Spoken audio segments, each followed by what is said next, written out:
morning. Well, today we will discuss about gear drive.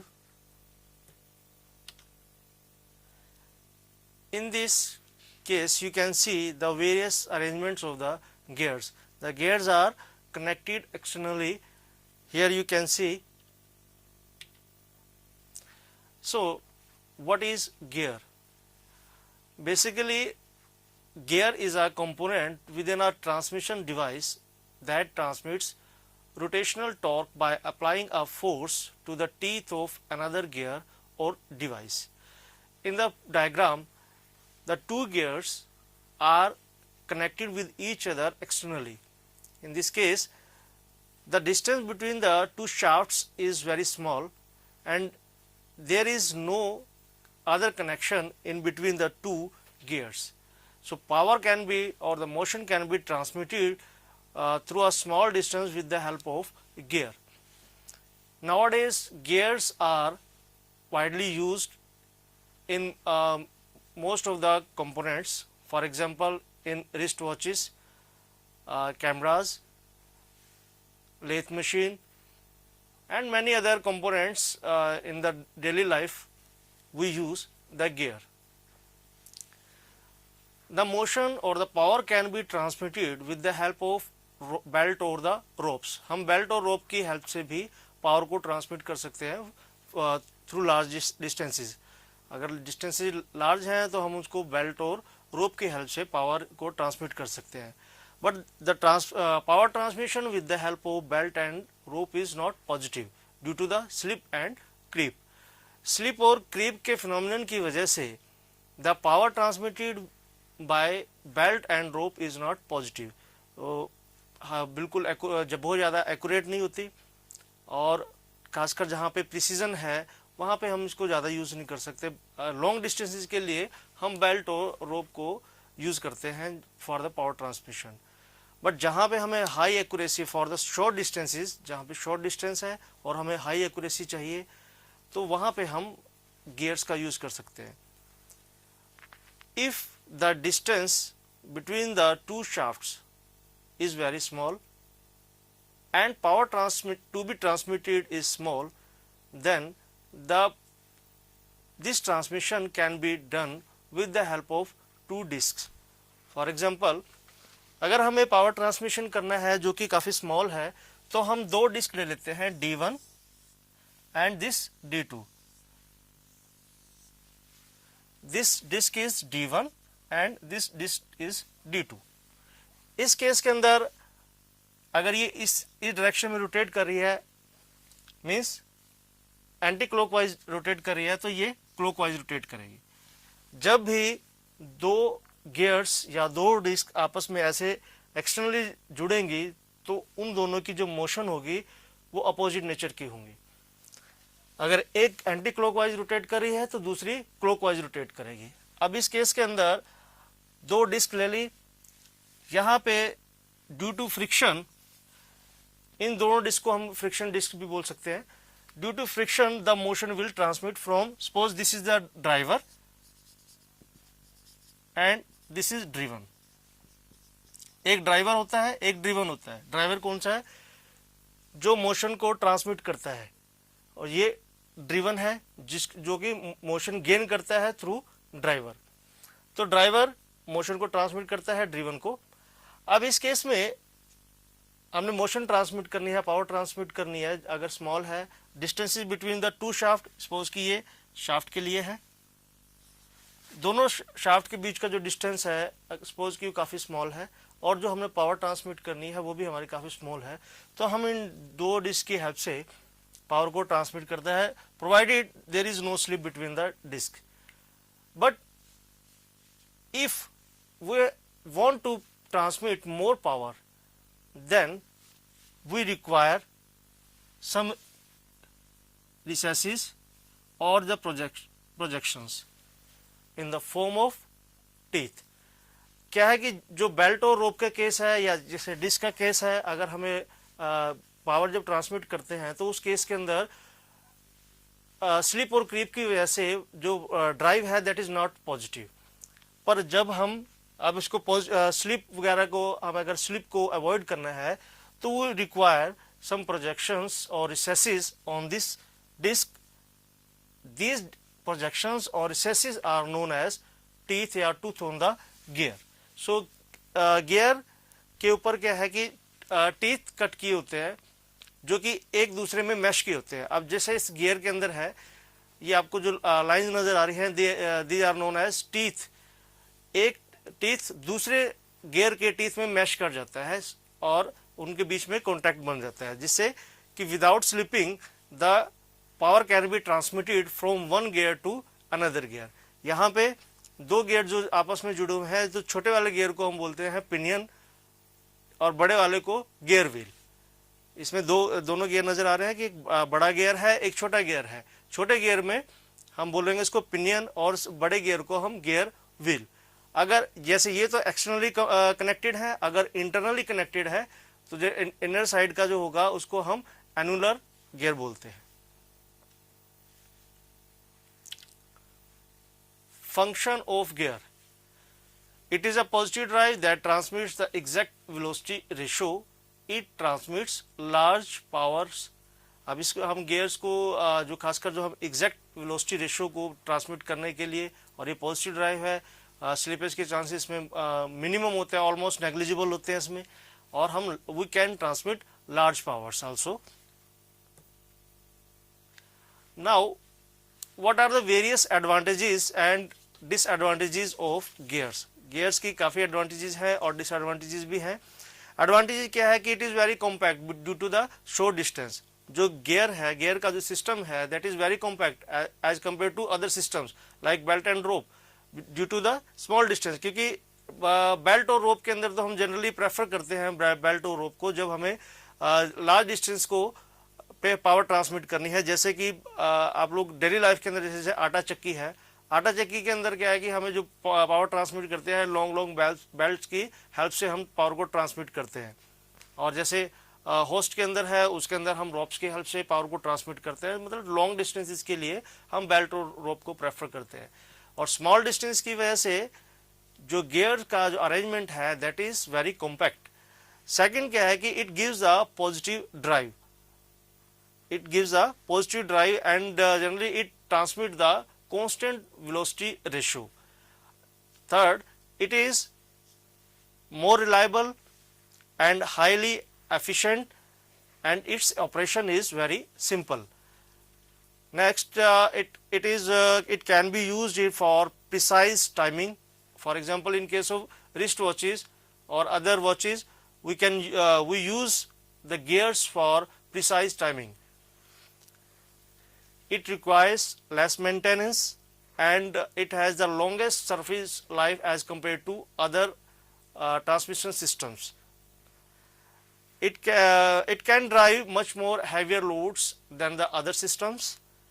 It has a wide range of for the power transmission, tens of kilowatts or tens of kilowatts. मतलब 1/10 में हम जो kilowatt की 1/10 power को भी हम transmit कर सकते हैं, और 10 मल्टीप्लाइड किलोवाट को भी हम इसमें पावर को ट्रांसमिट कर सकते हैं. टेंस ऑफ किलोवाट को भी और 1/10 ऑफ द किलोवाट भी हम पावर को ट्रांसमिट करते हैं. Means there is wide range of power transmission. It can transmit drive loads subjected to shock at speed up to 20 metre per second. मतलब 20 metre per second पे जो shock लॉड्स है that can be drive from this gear system.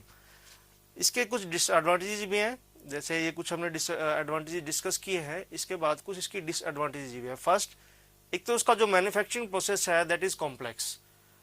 Second, अगर कोई manufacturing में कोई defect आ जाता है, कोई इनएक्यूरेसी आ जाती है गियर में, तो जो ऑपरेशन होगा that will be very noisy, और उसमें वाइब्रेशन भी during the operation there will be noise and the vibrations if any inaccuracy occurs during the manufacturing.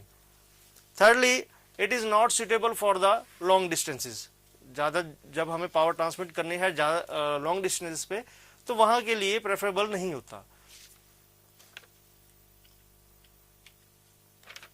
Now we have classification of gears. The gears can be classified according to the position of axis of shafts, जो shaft की axis की क्या क्या position होगी, क्या वो parallel है, non parallel है, इंटरसेक्टिंग है. Second, according to peripheral velocity of the gears, according to the type of gearing, according to the position of the teeth on gear surface. So first we will discuss according to position of the axis of the shaft. In this category we have three: parallel, intersecting, non-intersecting and parallel. The classification is parallel, intersecting and non-intersecting and parallel. So this classification is based on the position of axis of the shafts. So first case is parallel axis of shaft, means दो shaft है, they are parallel like this. In this case we have two shafts which are parallel to each other. The axes of the shafts are parallel to each other and we want to transmit the power from one shaft to another shaft. So in this case we can transmit power with the help of spur gear, helical gear. You can see in the diagram we have the helical gear. The two gears are in this case in helical gear the teeth are inclined to the axis of the shaft. In case of spur gear you can see the teeth are parallel to the axis of the shaft. Here we have single helical gear. In case of single helical gear it can carry the heavy loads, but it is subjected to both thrust loads and shock loads. In case of double helical gear there is no axial load on the bearing. The helix angle is in opposite nature. क्या है कि जैसे spur gear का case है, spur gear के case में तो हमारे जो टीथ होंगे, जो व्हील के ऊपर, जो गियर के ऊपर जो टीथ होंगे, they will be parallel to the axis of the shaft. तो एक गियर स्पर गियर यहाँ लग गया और दूसरा गियर यहाँ पे लग गया, तो दोनों को हमने ऐसे मैश कर दिया तो इजिली वो पावर को ट्रांसमिट कर सकते हैं. But in case of helical gear, spur gear के अंदर जब हम पावर ट्रांसमिट करते हैं that is noisy. In case of in case of helical gear the teeth are inclined to the axis of the shaft. Single helical जब teeth होंगे उस case के अंदर, जैसे कि इस केस में है डायग्राम में हेलिकल गियर, इसके अंदर सिंगल टीथ है, तो इन दोनों में जो helix angle will be of same nature के हेलिक्स एंगल होंगे दोनों में, पर इनके अंदर जो टीथ है दे will be of opposite nature. एक अगर राइट हैंड की तरफ है तो दूसरा लेफ्ट हैंड है. इसमें डायग्राम में क्लियरली है कि एक जो टीथ है गियर के ऊपर वो लेफ्ट हैंड साइड पे है और दूसरे गियर के ऊपर राइट हैंड की तरफ है. तो सिंगल हेलिकल गियर के केस में the helix angle will B same on both the gears, but the teeth on the gears are of opposite nature. In first case it will be of in any case it will be one will have the left or right and other will be the vice versa. In case of double helical gear there is a separation, means in case of double helical gear you can see in the diagram the teeth are of opposite helix angle. हमारे पास दो series होगी, एक series है मतलब single helical gear, दूसरी series single helical gear की, तो दोनों हेलिकल गियर की जो हेलिक्स एंगल होगा that will be of opposite nature, और इन दोनों को एक सेपरेट किया होता है ग्रूव की हेल्प से जिसके कि हम टूल मूव करते हैं. तो this is the case of double helical gear. Another case is herringbone. Herringbone is almost similar to the double helical gear, जैसे कि डबल हेलिकल गियर के अंदर है, but the difference between the two, in case of herringbone there is no separation between the two helical gears, means कि two helical जो teeth हैं जो उनके बीच में कोई separation नहीं होता. So that is known as the herringbone gears. तो इसमें क्या है कि जो parallel axis shaft के अंदर दो shaft होंगी, वो parallel होंगी, उनमें हमने एक shaft से दूसरे shaft तक पावर को ट्रांसमिट करना है. तो ये कुछ मेथड्स हैं जिनकी हेल्प से हम ट्रांसमिट कर सकते हैं, जैसे कि स्पर गियर से दोनों शाफ्ट के ऊपर स्पर गियर लगा दीजिए या दोनों शाफ्ट के ऊपर हेलिकल गियर लगा दीजिए. हेलिकल गियर अगर हम सिंगल टाइप का यूज कर रहे हैं तो उस केस में दोनों गियर्स के ऊपर helix angle will be same but the teeth will be of opposite nature. अगर एक के ऊपर लेफ्ट साइड हैंड पे है तो दूसरा राइट हैंड साइड का होगा. अब दूसरा है हमारे पास डबल हेलिकल गियर के. डबल हेलिकल गियर के अंदर जो टीथ हम यूज करेंगे they will be of opposite helix angle. एक लेफ्ट वाला होगा, एक राइट वाला. Intersecting axis of shaft. अगर शाफ्ट की जो एक्सिस है they are intersecting. For example एक शाफ्ट ऐसे है और दूसरी शाफ्ट ऐसे है. अगर वो दोनों ऐसे इंटरसेक्ट कर रही हैं या वो ऐसे हो सकती है at any angle, they are intersecting with each other. Now you can see in the diagram we have bevel gear. One is the crown wheel. You can see the bigger one is the crown wheel. Here the teeth are shown. Straight teeth are shown in the diagram. That they are the bevel gear. एक इसमें छोटा हो सकता है, एक बड़ा हो सकता है. और at any angle the power can be transmit. मतलब दोनों शाफ्ट के अंदर कुछ भी एंगल हो सकता है तो उसके अकॉर्डिंग ही. और हम जो बेवल गियर हैं they are made in pairs. ये हमेशा पेयर में बनता है. दोनों की कोई रिप्लेसमेंट नहीं है, एक दूसरे के साथ कोई रिप्लेसमेंट नहीं है. दोनों को हम पेयर में बनाते हैं. जैसे कि स्पर गियर के अंदर जैसे पैरेलल्स के अंदर शाफ्ट के अंदर हम उनको रिप्लेस कर सकते हैं, बट इंटरसेक्टिंग के अंदर जैसे बेवल गियर्स का केस है, ये बेवल गियर्स में हम इनको रिप्लेस नहीं कर सकते. ये पेयर्स की फॉर्म में गियर्स बनेंगे.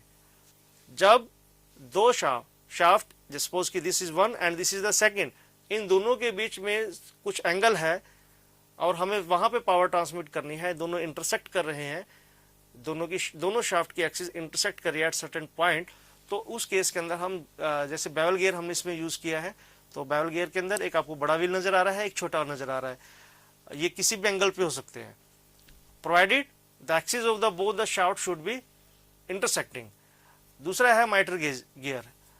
It is similar to the bevel gear. जैसे कि बेवल गियर के अंदर दिखाया ऊपर, तो ये इसी के सिमिलर है, बट द डिफरेंस इज दोनों का जो गियर का साइज होगा दे will be similar and it will have equal number of teeth. मतलब जो दोनों गियर्स है, जैसे कि इसमें डायग्राम में बेवल गियर के अंदर क्या है कि एक पे टीथ ज्यादा है, एक पे टीथ कम है, एक का साइज बड़ा है, एक का साइज छोटा है. बट माइटर गियर के अंदर क्या है कि जो गियर का साइज होगा in both the cases it will be equal and the angle between the two shafts will be at 90 degree. दोनों एक्सिस की जो शाफ्ट है उनकी एक्सिस का जो एंगल होगा जिस पॉइंट पे भी वो इंटरसेक्ट करेंगी तो this angle will be at 90. इस केस में हमारे पास है zero bevel gear. Zero bevel gear क्या है कि जिसके अंदर spiral angle will be zero. Non intersecting and non parallel axis of the shaft. अगर नॉन इंटरसेक्टिंग है जैसे कि ये वॉर्म गियर है, वॉर्म गियर के अंदर अगर हम एक शाफ्ट ऐसे जा रही है, एक शाफ्ट ऐसे है, इस तरीके एक शाफ्ट तो ऐसे जा रही है और एक शाफ्ट ऐसे है, तो both the shafts are not intersecting with each other and also it may or may not be parallel. तो ये है वॉर्म गियर का केस. एक स्क्रू की फॉर्म में है और दूसरा गियर ऐसे कर रहा है. एक स्क्रू की फॉर्म में ये ऐसे रोटेट करेगा और दूसरा इस तरीके से ये व्हील ऐसे रोटेट करेगा. Other arrangement is rack and pinion. Rack and pinion arrangement कैसा है? This is the rack and pinion arrangement. You can